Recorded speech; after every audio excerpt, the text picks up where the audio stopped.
Now let's return to one of our favourite classes. It's the World GT Final from the Snowbirds 2010 in Florida. On pole position, very well known to us, Hoopo Honeygall. Behind him is Brian Wynn, the CRC, two CRCs at the front of the field. Then Mike Blackstock on the first of the Associateds. Joe Trandell in fourth position, another Associated. Fifth is Walter Henderson. Nice paint job there, Walter, well done. In sixth position, Michael Abrera. Seventh, big good racing name here for Brian Bodine on the CRC. Eighth, Randy Gross. We should be able to spot that one, shouldn't we? Ninth, Dave Ehrlich, another silver and yellow CRC. And at the back, Bob Stelflew on the Associated. That's how they line up. Hoopo Honeygall then with the pressure of being on pole position, and Blackstock makes an absolute flyer into second, gives it up for a moment, but then retakes second place from Brian Wynn, who settles down into third there. Behind them, I think that's Trandell, who's in fourth position, bit of pointing going on, and Trandell's gone through into third. Trandell into third position, but it's Honeygall leading from Blackstock in second position. Mike Blackstock, who has a look down the inside and fails, and that's cost him some time. So that's allowed Honeygall to get away. Honeygall and Blackstock, two well-known names if you watch RC racing a lot, and Blackstock just making the first mistake there, with Trandell in third position, getting a little bit ragged as he tries to close down on Blackstock in second. And then in third position, it's fourth position rather, it's Brian Wynn in the green and pink machine. Two-wheel drive cars, these have really caught on very quickly. As there's a mistake there. A mistake there by Joe Trandell, who has dropped out of third position. That's handed it back to Brian Wynn. Just making the point about the two-wheel drive machines. They do take a little bit of getting used to. A little more tail happy, or loose as the Americans would say. Got to get them set up, because without the extra pull from those front wheels, it can be a little bit difficult just to get the setup. You don't want them too twitchy. You want them to kind of rotate around the front wheels, but not, as I say, too loose that you can't hold on to them, particularly under braking. Mistake further back down the field there. The white and orange car going through was Bob Stelflew, who started off in 10th and is working his way through the field, and he's had a decent opening part to the race here. So they go through the twisties. Yellow with the white is Walter Henderson, just ahead of him there. As again, they come through this very technical centre portion. And again, if you watch our racing a lot, you'll notice the difference between how the track is delineated.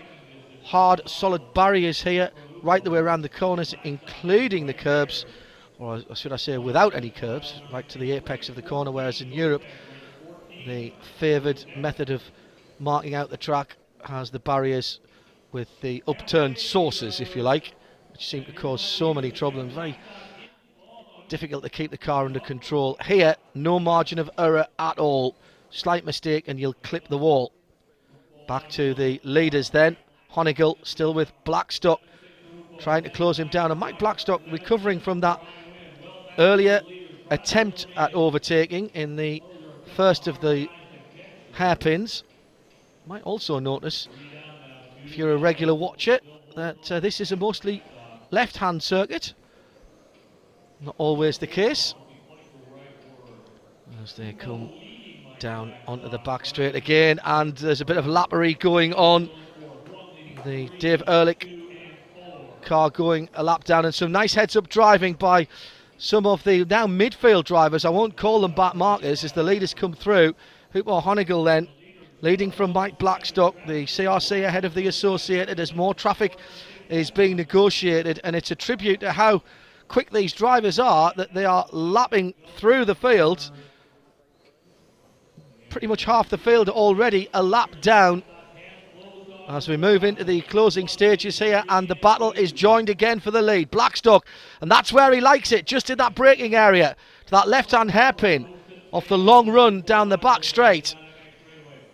And Blackstock has absolutely timed this perfectly. Honeygall's going to have his wits about him now, and there's more traffic as well. Little mistake by Blackstock, takes the edge off it. And that'll give Honeygall at the head of the field just a little bit of room to settle back into his groove and not have to defend just at the moment. I think that's Bob Stelflew, who is the next car to go a lap back if they get close to him. Stelflew will have to have his wits about him in that fluorescent orange-tailed car. There he is. Oh, and a mistake by Honeygall has let Blackstock right into it. He tries round the outside, ducks back to the inside. He loves it here, and he goes through, takes the lead. Can he hang on to it? Yes, he does. Marvellous piece of driving by Blackstock. He saw the opportunity and took it decisively, paying it off in his favourite spot on the circuit. And Blackstock has made the move when it counts. Not much time left as Honeygall goes side by side. Little bit of paint traded there, but that was crossing the line at the end of the race, so the decisive moment a couple of laps before.